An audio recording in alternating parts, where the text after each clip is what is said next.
Prior to their involvement in the Airbus venture, the division of Germany between the communist-held East and the capitalist West, and early sanctions on German aircraft manufacturers following the end of World War II in 1945, meant that attempts to build commercial airliners by the nation in the same manner as other European countries was severely disrupted.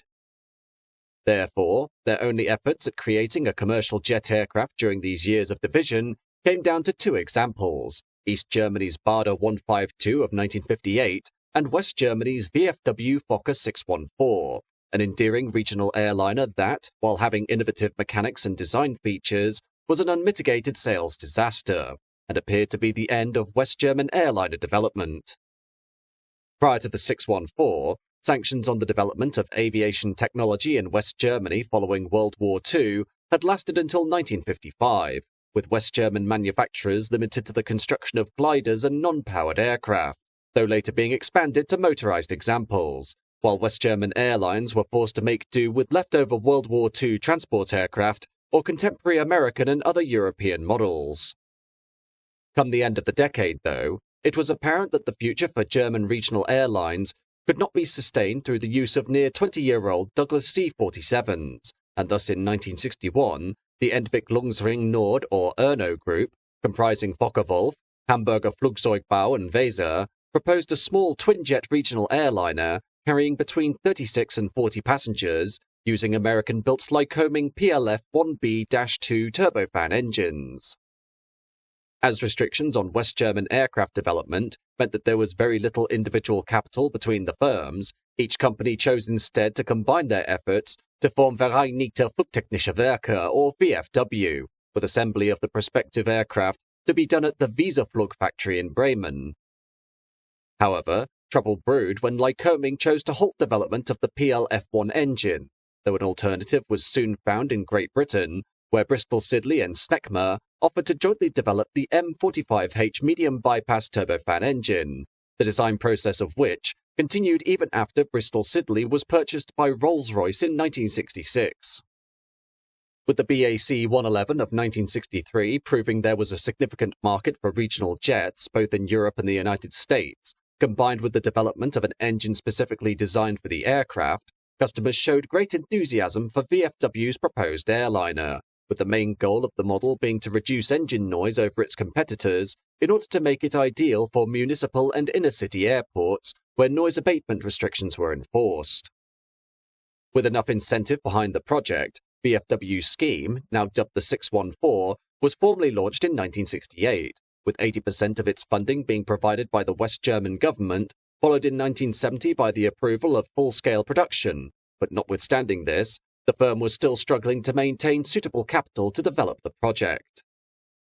Thus, in 1969, Dutch aircraft builder Fokker merged the company into their ranks under a Dusseldorf-based holding company called Fokker VFW International, but new projects for the firm would come under the VFW-Fokker brand, making it Europe's first transnational aircraft company, with additional risk-sharing agreements being concluded between other aviation companies, including Siebel Flugzeugwerke ATG or SEAT in West Germany, Berry and Sapker in Belgium, and Short in the United Kingdom.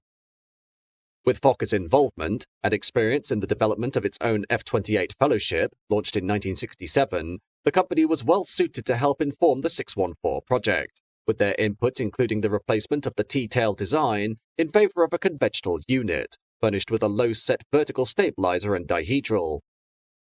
Meanwhile, initial intentions were that the 614 would be marketed through Fokker's own established civil sales unit and support infrastructure, with final assembly to be performed at VFW's Bremen facility, and sales forecasts estimating a production run of approximately 300 to 400 units, mirroring the success of the F-28. The final design of the VFW-614 resulted in a twin-jet with a low-mounted horizontal stabilizer, while unusually, its engines were mounted above the wings in order to avoid the structural weight penalties imposed by rear-mounted engines and potential ingestion risks posed by underwing pod-mounted units, while also reducing the overall noise of the airliner and allowing for a robust undercarriage that was specially suited to either unpaved or improvised runways. The aircraft was designed to be operated by two crew, eliminating the flight engineer's position, and was capable of carrying up to 44 passengers at speeds of 437 miles an hour over a range of 743 miles and at a service ceiling of 25,000 feet. But this performance didn't fare well against the comparable F-28, which could carry 65 passengers at speeds of 526 miles an hour over a range of 1,059 miles and at a service ceiling of 35,000 feet. On July 14, 1971, the first of 3 614 prototypes took to the air from the Bremen factory, being both the first flight of the aircraft but also the M45H engine, which had not been previously tested for in-flight performance, the first 2 examples being dispatched to Spain for 3-month hot and high trials in order to evaluate their performance in areas where the runway was positioned at high altitudes in warmer climates, before a final design was settled upon and the building of production units commenced. However, despite its promising sales forecasts, only 19 aircraft were ever built when production ceased in 1977, making it among the worst commercial aviation failures of all time. One of the many factors as to its failure being due to the bankruptcy of Rolls-Royce, when, after the expensive and protracted development of the RB211 turbofan engine for the Lockheed TriStar, the firm entered receivership on February 4, 1971. In the end, the Rolls-Royce engine division was nationalised, while its luxury car division was sold to Vickers. But as the company's finances were reorganised by the official receiver throughout the remainder of the year, production of Rolls-Royce power plants dropped to a very low output, resulting in long delays in delivery and a loss of confidence by carriers in airliner models that exclusively utilised Rolls-Royce engines. This was compounded further by the loss of the first prototype, Delta Bravo Alpha, on February 1, 1972, when elevator flutter caused by distortion of the tailplane structure rendered the aircraft uncontrollable and forced the crew of 3 to bail out before the doomed airliner struck the ground near the Bremen-Neuenland airport, but one of the crew, co-pilot Hans Bardel, was killed when his parachute failed to open.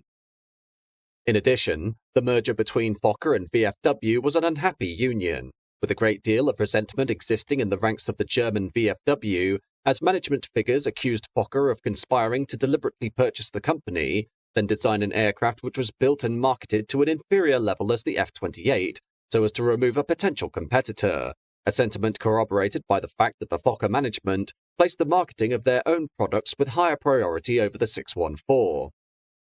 Eventually, the 614 made its first orders in 1975, when Denmark's Simba Air ordered 10 aircraft in February of that year, followed by the maiden flight of the first production unit that April, with delivery 4 months later. But Simba Air would only take on 2 of its 10 aircraft order, while Air Alsace, an air taxi operator based in Colmar, France, and TAT European Airlines, a tours-based holiday carrier, later purchased 10 units overall, 2 to the former and 8 to the latter, with TAT eventually becoming the largest operator of the type. Once the project was officially cancelled in 1977, the final 3 614s were sold off to the Luftwaffe as VIP transports, but 614 operation in commercial service lasted no more than 4 years, as in 1981, VFW was broken up after sustained losses. The other projects of the VFW firm included the experimental vertical takeoff and landing strike fighter, the VFW-191B, and the VFW-Fokker H3 Sprinter experimental rotorcraft, neither of which went beyond the prototype stage, while their only other production model was the Transporter Alliance or Transall C-160, a military transport aircraft built in conjunction with Messerschmitt Bölkow Blohm and Aerospatiale, which became VFW's most successful product, with 217 units built between 1965 and 1985. Foreseeing the loss of mechanical and technical support, civilian carriers opted to hand back or otherwise dispose of their 614s before 1981, with the final operational examples being in the service of the Luftwaffe until 1999, the last airworthy unit, Delta Alpha Mike, being used as late as December 2012 by the Advanced Technologies Testing Aircraft System, or ATAS project, before it was replaced by an Airbus A320 and sold to the Deutsches Museum Flugwerft in Oberschleißheim, bringing a sad end to Germany's original commercial jet airliner. In the end, the VFW-614 was a machine that did show many promising and endearing qualities during its early inception, presenting a compact but sturdy airframe with an unusual wing-top engine arrangement that could have made the model a superb purchase for bush airlines operating from improvised or rough fields in the remote regions of Africa, Australia, and South America. Sadly, the factors as to the collapse of the 614 project are various and open to debate, be it the bankruptcy of engine provider Rolls-Royce, the crash of the prototype, or a conspiracy by Fokker to purchase and then deliberately destroy the potential of a promising rival so as to ensure it would never succeed in winning over sales from their own F-28. Regardless, the VFW-614 is one of the greatest obscurities of the civil aviation industry, and today is often forgotten in a manner akin to the likes of the Aerospatiale Corvette as a jetliner that failed to succeed in the sink-or-swim nature of the commercial aircraft market, thus leading to a rapid end for West Germany's first homegrown passenger airliner.